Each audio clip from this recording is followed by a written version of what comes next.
Буквально недавно в школах Калининградской области отзвенел последний звонок, и ученики готовятся к самому главному испытанию – сдаче экзаменов. Но не только они борются за высший балл, но и их преподаватели. Примером такой борьбы является областной конкурс «Учитель года», который, к слову, стал уже традиционным. Его цель – выявление, поддержка и поощрение талантливых преподавателей, а также повышение престижа учительской профессии.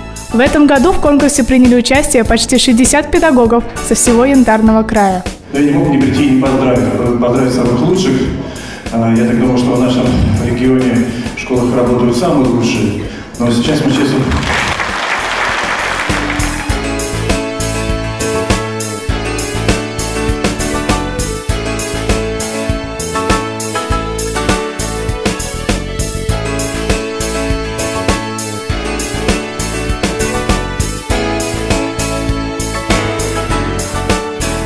В конечном итоге победителями конкурса стали учитель информатики Юрий Бекетов и преподаватель дополнительного образования Светлана Захарова.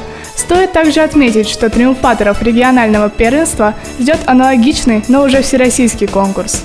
Самое трудное было справиться с волнением, потому что перед каждым этапом конкурса волнение было жуткое. Дети незнакомые, учащиеся незнакомые, родители незнакомые, большое количество членов жюри, и вот самое сложное было это волнение.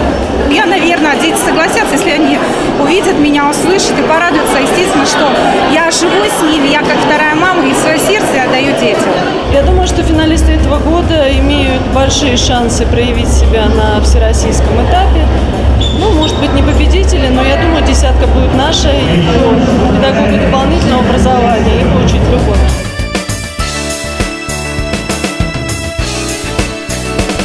Алина Гонцевич специально для школы молодежной журналистики.